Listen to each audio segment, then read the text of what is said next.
Yeah, take 27 is right.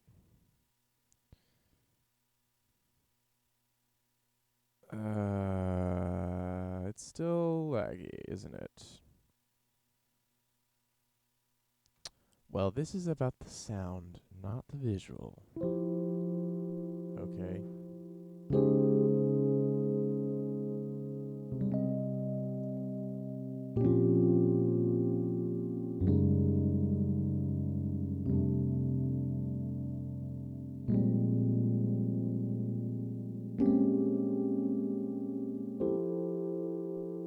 Oh, it's two question mark. I'm reading off my phone, and my phone's a couple feet away. It looked like 27.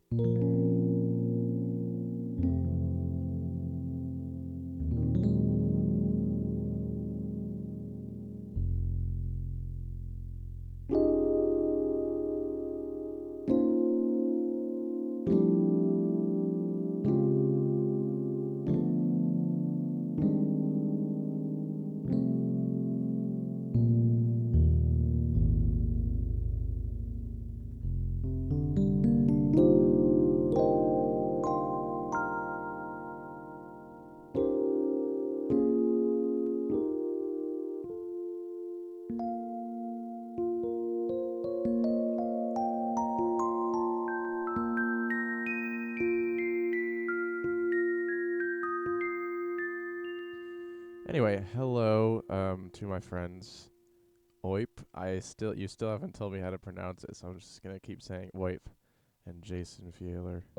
Actually, I don't even know if that's how you pronounce your name, Jason. I've never heard you pronounce your last name. So I don't know how to pronounce either of your names. Have I even ever heard you actually say your first name? I mean, I know someone who has the same spelling who pronounces it Jason, but you never know. Maybe your name is pronounced, I don't know. Jason.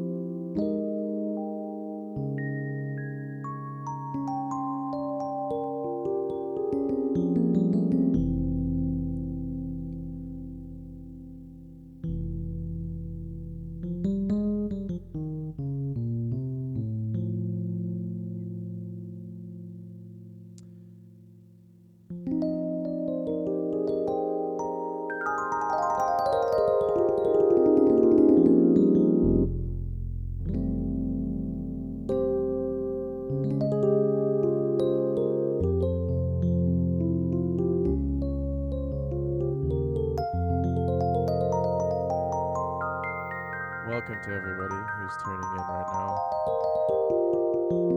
That was very tonal and functional right there. That was very F majory. All right, random notes. All right, I'm not thinking about what chord this is. I'm not thinking about what chord this is. All right, I kind of instinctually went to an E flat chord there, but whatever.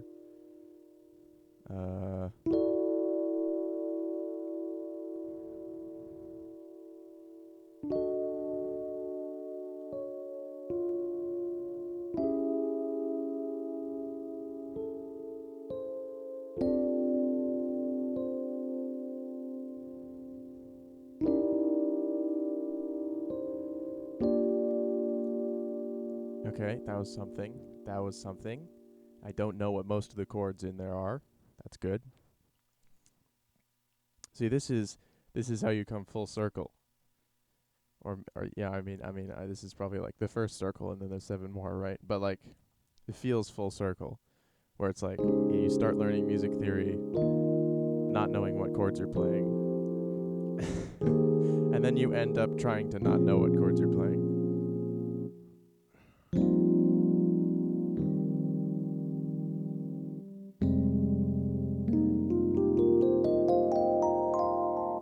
I mean, you can always play in 5, um, just with um. No, wait, that's 6, isn't it? Yeah, that's 6. Never mind. Yeah, I'm not sure. I guess. I mean, I feel like you could apply that to almost any microtonal temperament, though. By the way, there will be periods of interruption in which I shall be eating cheesecake, because cheesecake is wonderful. Mm. Wonderful.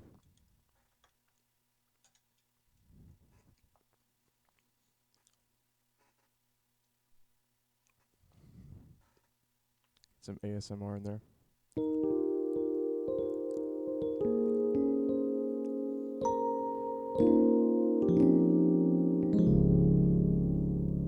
You know.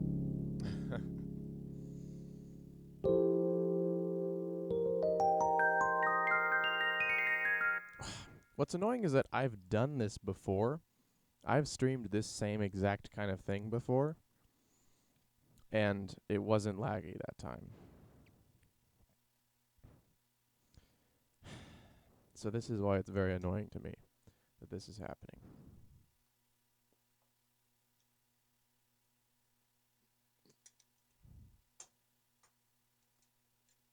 Besides the obvious reason of it being terrible.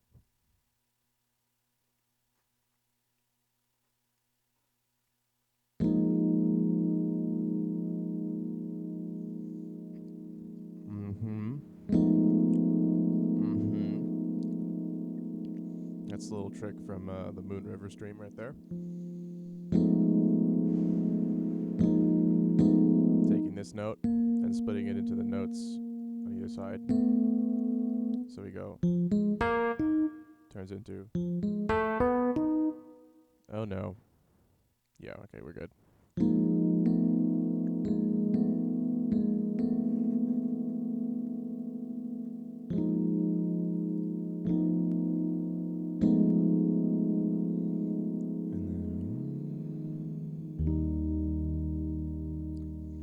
So let's check out what notes those are. What we appear to have here is a B. So we have the no, that's so okay. So we have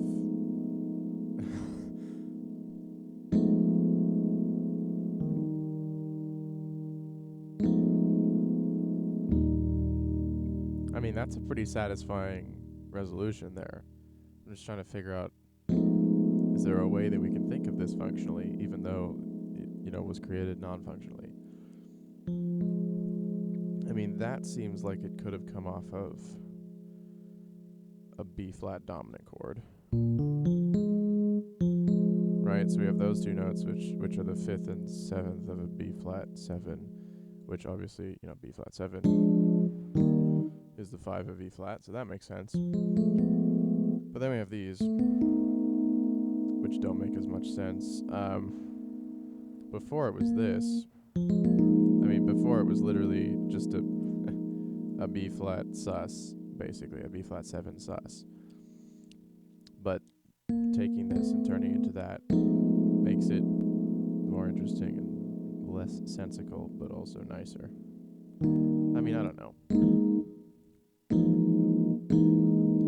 I think that's also very nice, that like the flat 5 in the dominant 5, the dominant 5 as opposed to the dominant 4. Okay, and then did I just hit an E flat with my voice? No, I I wanted to. Tricked myself. Oh yeah. I like that resolution a lot. But what if we combine them? Oh yeah. Oh, that's nice.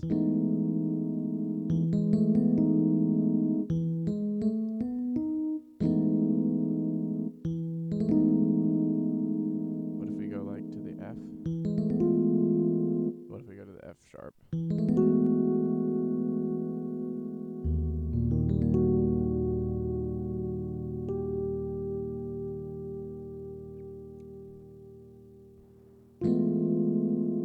That's very dissonant. Like, that's too much of a leap. I feel like, to some extent, it's like a boring story if you have like a ton of tension and then you release it really quickly into something that's with zero tension. Like, I don't know, it just seems like if you go too far with having like too much tension resolving to too little tension, too much, release right away, too quickly. It just kind of makes the story feel weird and not good.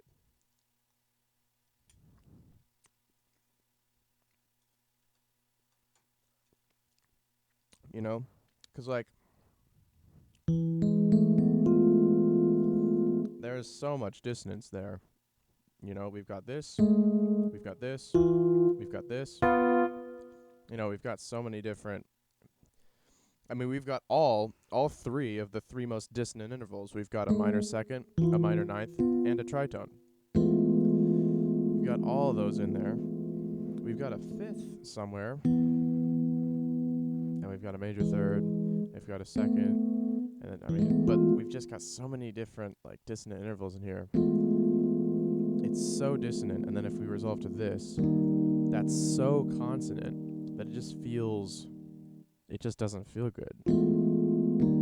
It feels like, it feels cheap. You know what I'm saying? So I feel like having that F sharp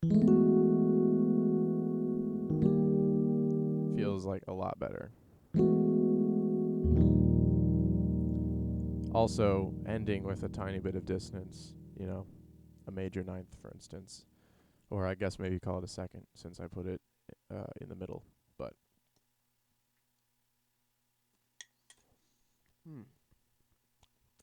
greetings to all of you who have joined the stream recently. I'm glad to have you here.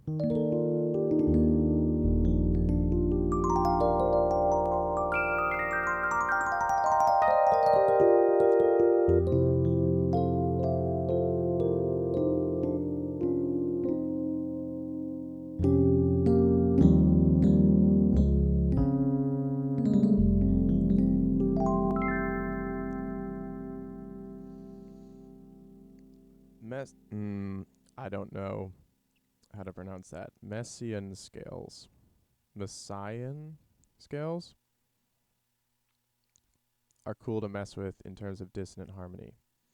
I do not know what that is, and I'm not going to look it up right now. But I will later.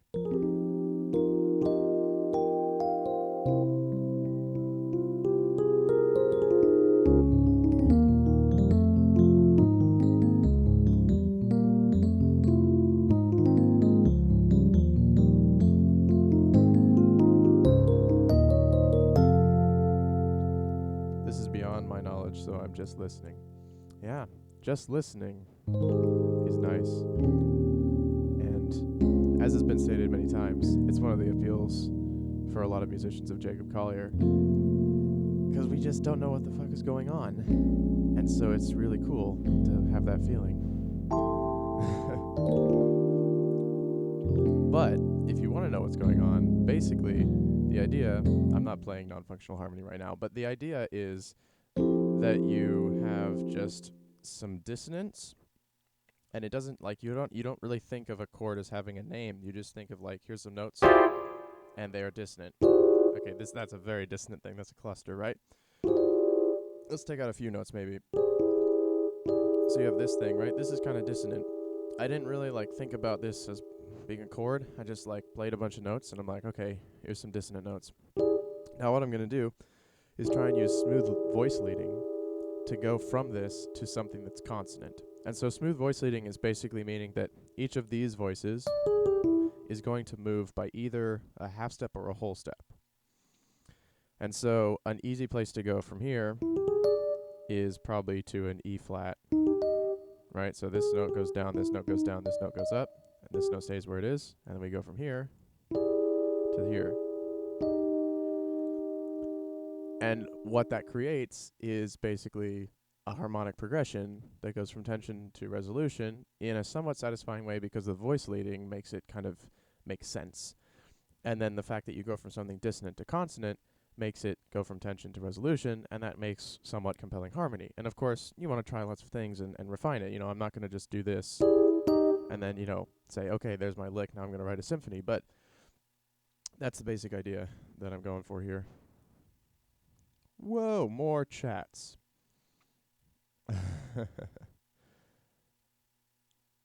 So basing your chords upon sound rather than starting with a letter or something other.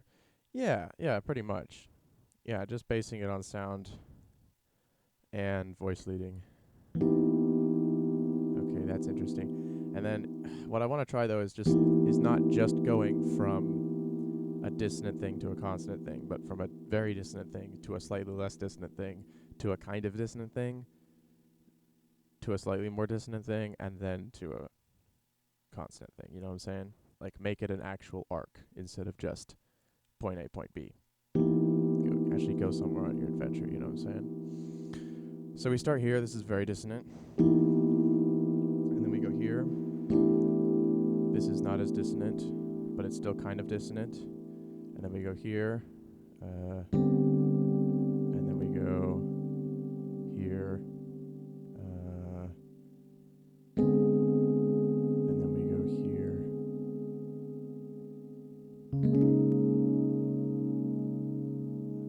And then we go here. And then we go here.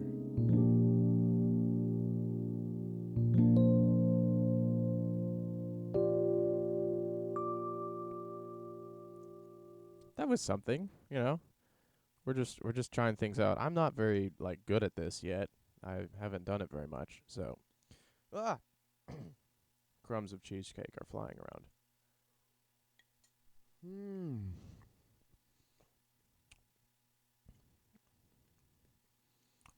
Hello, archive. I don't know what that means. Will this stream be archived? Probably not, but I'll keep it up as an unlisted video. So if you copy the video URL, then you can come back to it. Or you can just like tag me on Twitter or something and ask to link the video if you want it. I don't think I'm going to keep it public though. Does pop music make use of dissonance? I should probably swallow. And do you think music songs need dissonance to sound interesting? Well, famously, I say famously, and then I can't actually remember precisely who did it. Well, this is embarrassing, but there's some famous composer who was composing during Stalin's Russia, and I cannot believe I'm not remembering the name. I don't want to say, I mean, I have an idea, but I don't want to say it and then be wrong. So there's a certain composer who was living in Russia under Stalin, and he composed a song which had quote unquote no dissonance. So it was just like you have like chords in your song, and the melody is composed only of chord tones, and the chords are only triads. So like it would be like. Actually, that already broke that. Oh my god, it's really hard to not do that.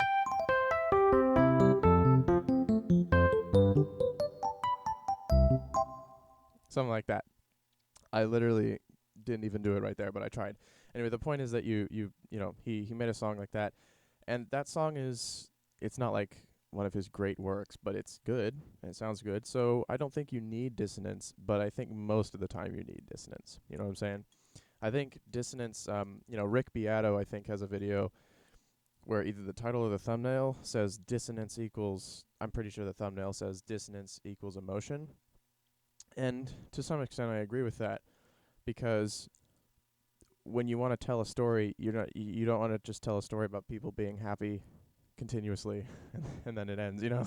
Like you want to tell a story about some struggle. There has to be something that happens. There has to be a challenge. There has to be a struggle. You know, even if it's a comedy, there still is going to be some sort of struggle and some sort of arc. And I think in music, when we express emotion through sound and not through lyrics, like there has to be some change in that texture, and I think a big part of that change is in dissonance. Now, you can change the texture through other means besides harmony. You know, you can change the texture through literally, you know, sonic texture, which I think is a big part of what a lot of electronic music will do, is it'll have a much more aggressive timbre for a more aggressive part. And there might not be that much harmonic depth, but there will be a lot of sonic depth. There are a lot of, you know, timbral depth, I suppose. Now, I mean, if I'm playing on an electric piano, then there's not much room for like timbral depth. It's the same timbre all the time. So I'm gonna have to do something else, and then the most accessible thing I think is dissonance for that. Does pop music use dissonance enough? I mean, enough, yeah, I think.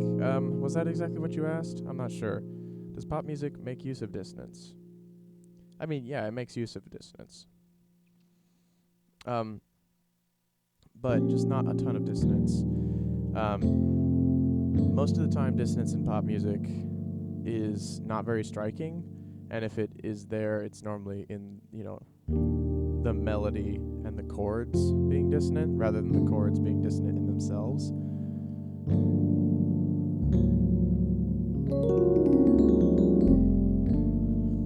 Because I think, that'll, like the melody will hit like a ninth or whatever, and that'll be your dissonance.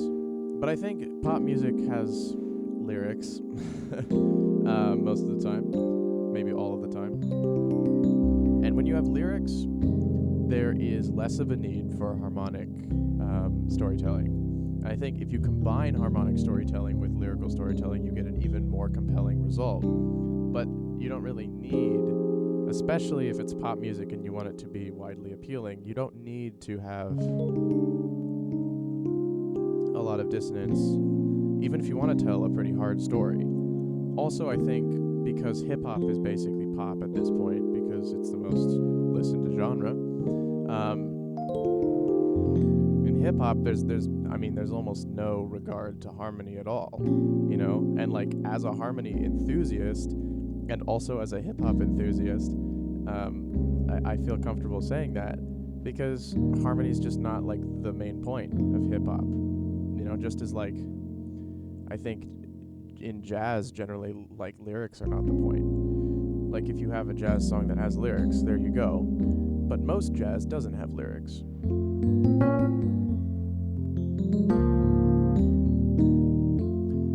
At least, well, is that even true? I don't know. I feel like most jazz songs don't have lyrics. Maybe if you total up like the number of total cumulative hours that everybody spends listening to jazz, and like how many of those hours are devoted to songs with lyrics and how many are not, maybe you would see a lot more lyrical jazz taking over the place. But anyway, I guess my point is that like hip hop is like super, super lyric heavy.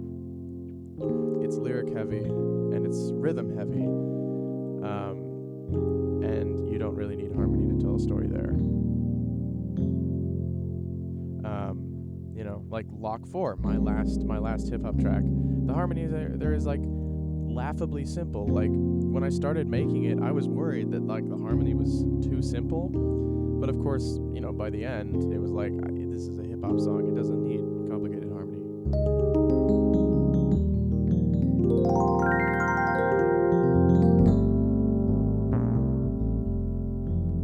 So anyway, yeah. It was Tchaikovsky? Okay, that's the guy who I was thinking of. I mean, you can't, I can't prove that, but it was, I was thinking Tchaikovsky in my head. Wait, you said Chaivinsky. Okay. You can't just do that. Chaivinsky? Was it Stravinsky or was it Tchaikovsky? It wasn't Stravinsky. No. What? No. Stop it. You're just trying to trick me. Oip, I'm on to you. Although you're 2 steps ahead of me. Chaivinsky. Get out of here, Oip.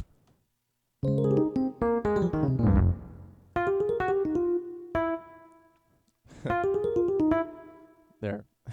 That's what you get, Oip. The rest of you ignore that, okay? That was just for Oip. Chaivinsky. Get out of here. Get out of here.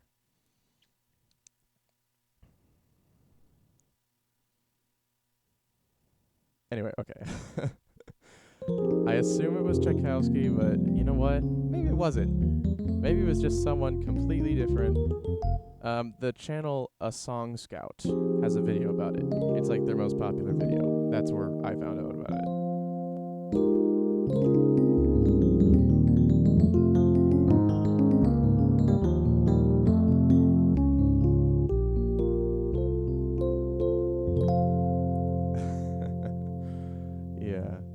That's good to hear, Ovir, I assume. And also welcome Jazzy Lad. The more jazzy lads, the merrier, as the saying goes. Oh no, why did I just turn my phone off? That was not a good decision.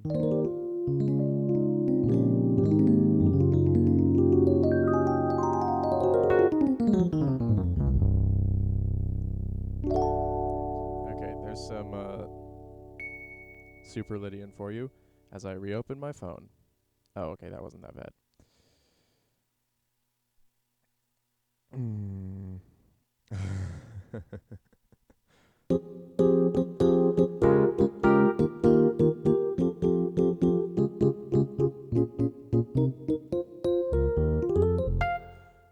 By the way, I may or may not be working on a video about odd time signatures again. This time it's like an educational video rather than exploratory.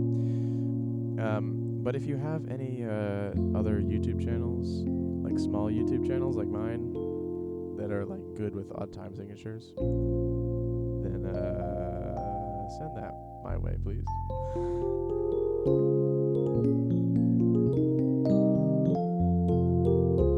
You know, it'd be someone who like does odd time songs a lot, like me. I guess I don't do odd time songs like most of the time, but I do odd time songs a lot. Basically because, I don't know.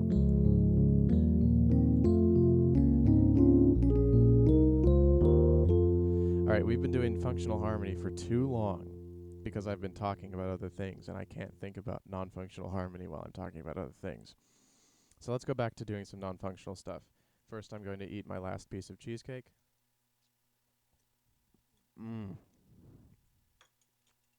Truly glorious.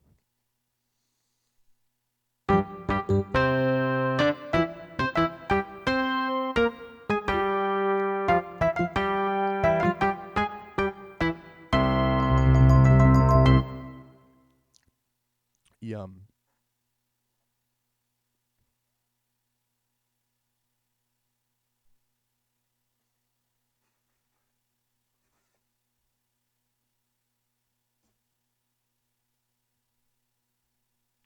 Huh, okay. Alright. That's functional. I thought about, I mean, I didn't really think about the fact that it was an E flat, but I played an E flat chord there. You know what I'm saying? Like, I wasn't like, I'm going to play an E flat chord now. But when I played, it was an E flat chord. So I'm just going to slap my hands on the piano and something's going to happen. And then I'm going to take some. Okay. That's two dissonant. Or, sorry, two consonant. Look. Repeated notes. Alright, we're going to try again. Alright. Okay, that's two dissonant. That's a cluster. I don't want clusters. I want like. There we go. That's better. This is a chord. What kind of chord is it? I don't even know, man. Actually, I do. I just figured out what it was. We're gonna ignore that and keep going. Here we go. Move from that. Move from that. Move from that. Move from. Maybe do that instead. Move from that. Move from that. Move from that. Move from that. Move from that. Okay. Okay. We've created another. That's like 2 so far in this stream. We've been going for 30 minutes. But hey, 2 is all you need, right? Not quite, but it's interesting. I've thought about making like a generator that generates MIDI, like a coding up some sort of like MIDI generator that you input a starting chord, and then it takes each voice of the chord and moves it randomly up or down by a half step. and just does that for a while. Oh, no. The idea is to make an infinite square-free, perfectly voice-led chord progression. Yes, that's the idea. So a chord progression that never repeats, but is perfectly voice-led, does not have an infinite range, and can go on infinitely long. And yeah, that's the idea. And the actual, you know, mathy part of that is the easy part. The hard part is interacting with MIDI files using code, because it'd be dumb. I've already tried before with something called Dry Wet MIDI, which is a library for C#, but it's hard, man.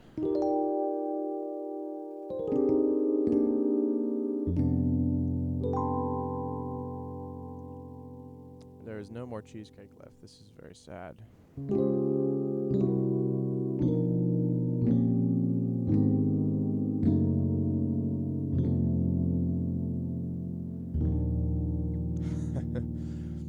But we resolve in the end.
Dude, that is the thing. That is my loading screen lick.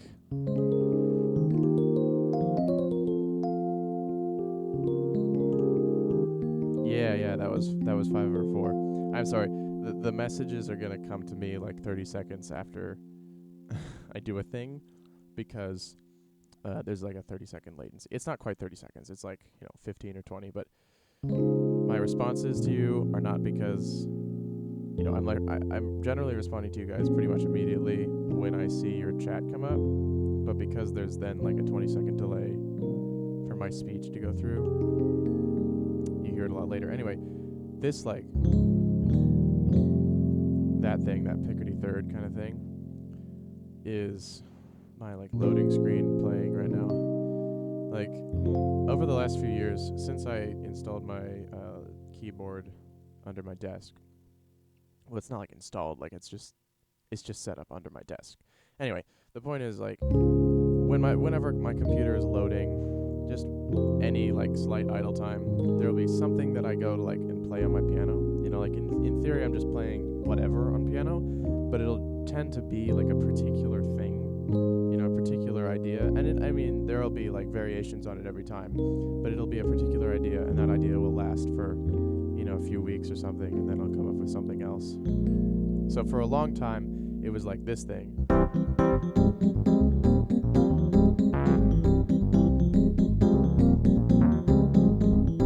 Which I made into Friend's House and a combo tune for my combo at University of Puget Sound, which has not been recorded, so y'all haven't heard it, unless one of you who's listening happens to have gone to the concert where we played that, or, well, I guess if you're in the combo, then you were there at the concert, so that covers it.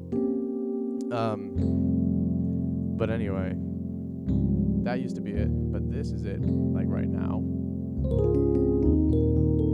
Just kind of anything having to do with basically playing F major, and then going to like minor keys in F and then coming back to F major.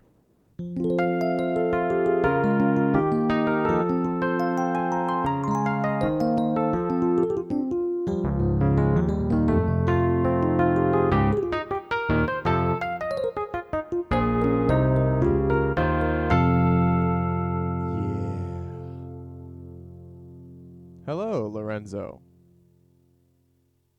Cheers from Bologna, Italy. Thank you very much. Cheers to you as well. That is crazy, man.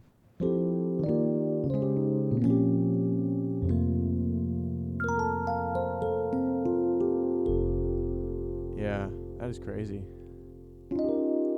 That I like, there are like people watching me play my keyboard in my room.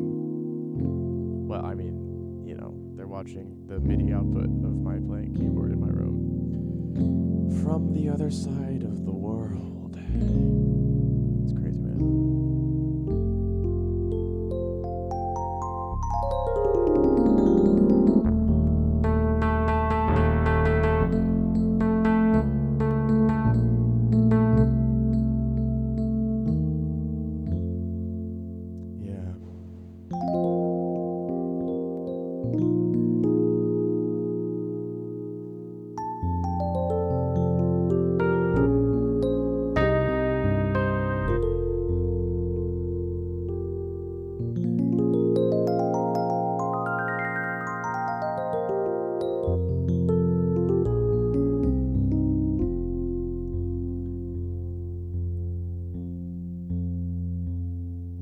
Oh, 10 people at once.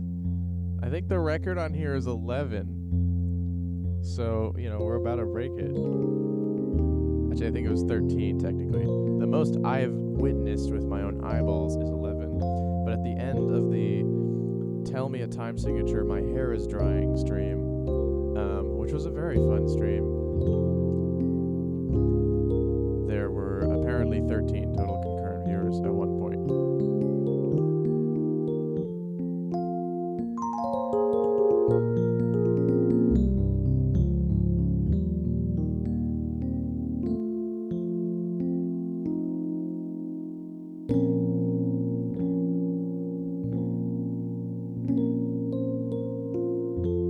Shostakovich. Yes, you're right. It was Shostakovich.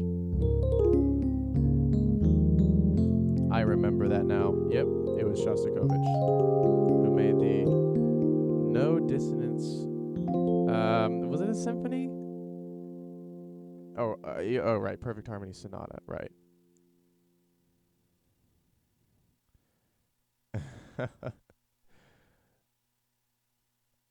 You don't have to at me. I'm watching. This chat is not going by that fast. Have I ever heard of Uyama Hiroto? No, I have not. But I will probably look them up after this, as I will something else like meridian scales or something. I am in the U.S. Yes, I am Seattle-based, you might say. Although I attend the University of Puget Sound, which is in Tacoma.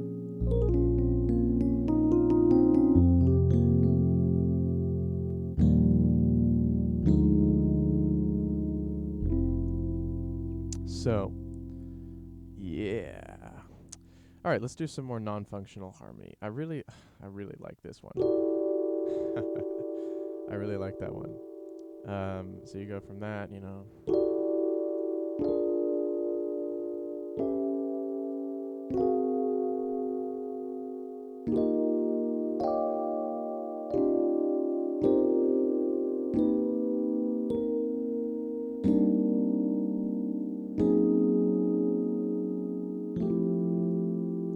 Oh yeah, that was nice.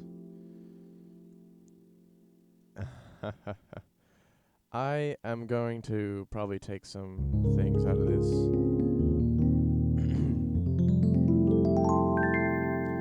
Some things out of this and just compose with them. That's for sure. And so, yeah.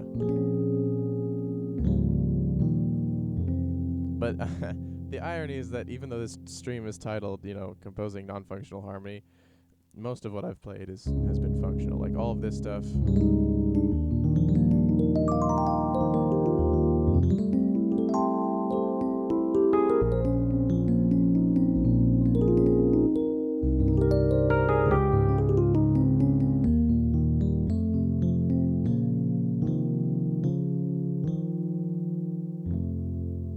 That's all functional harmony. Has my FL Studio stopped making room? I think I got to 1,000 measures and it stopped scrolling. Okay. One moment as I rectify this situation. Oh God.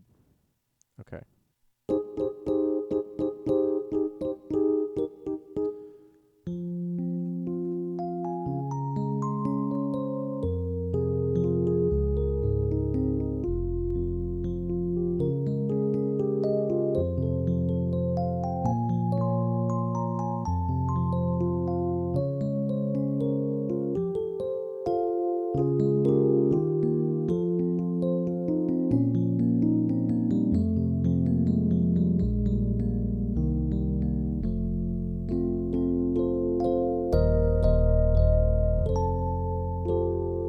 Yeah, we are going to need to make a new pattern because this one is used up. Jeez, look at that. That's a lot of notes. For this whole time, that's quite a stretch of time where I never played this note. A B. I never played a B for that whole time.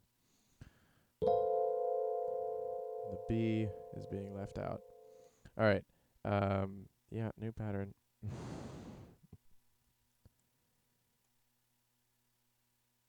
Here we go. No. Okay, maybe if I start... Oh, is it going to start scrolling when it gets there?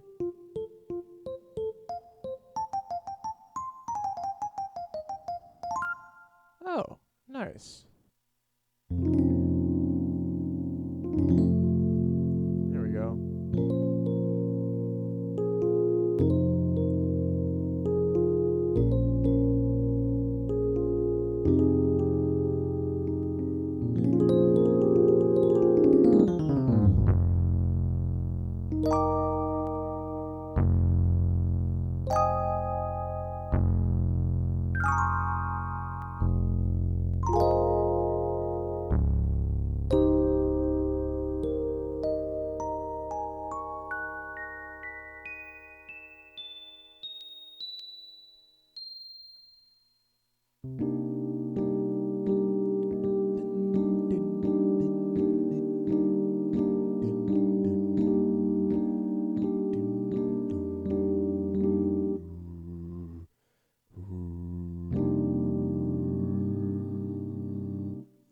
Very fun.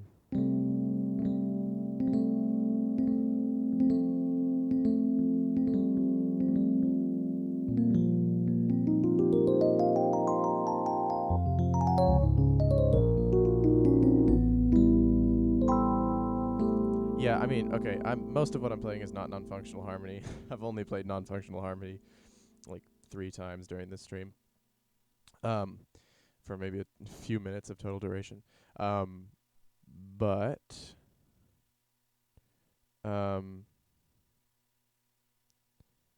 let's see. Yeah, if you play like the F minor pentatonic over what I've been playing recently, then that'll work. Because I've just been playing it. I mean, this is all F minor stuff.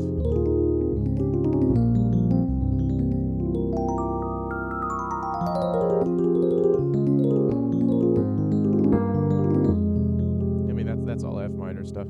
But the non-functional stuff would be the,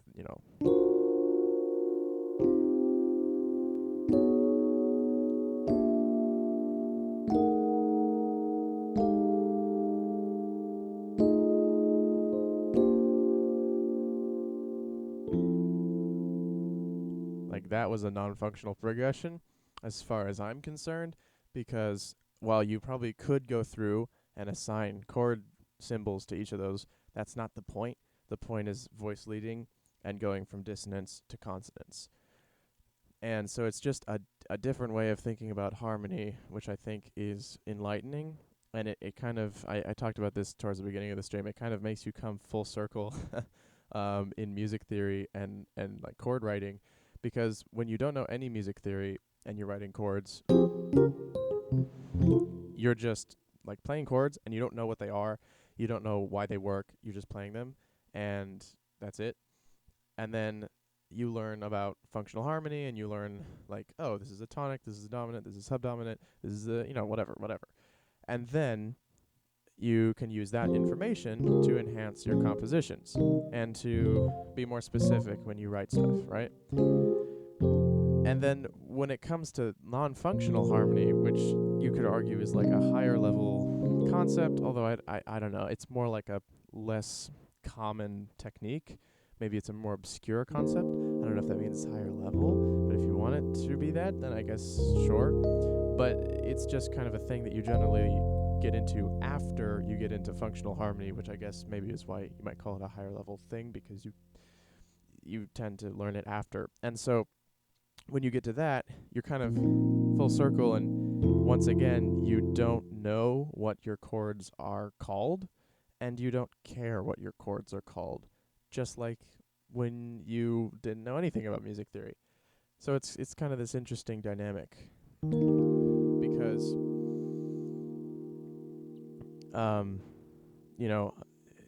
at its essence, harmony, I think, as a storytelling device, you go from places to other places, and then how you get there is generally, like how you get there is normally not dictated by, but describable with and appropriately described by functional harmony. But it doesn't have to be. If you can create a compelling story without functional harmony, it's still a compelling story. So that's real dissonant right there. Maybe go with that instead. And then go here. And then go here. Yeah. That was nice. That was nice as well. And yeah. Is it going like to half a frame a second? Oh god.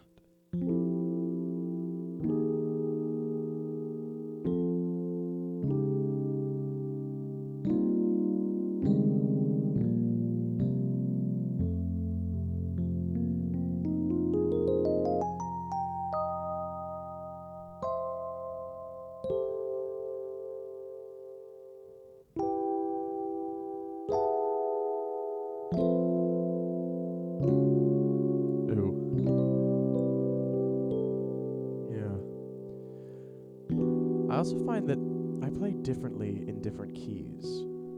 Like,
pausing, huh? I don't know if there's much I can do about that. So there might be just...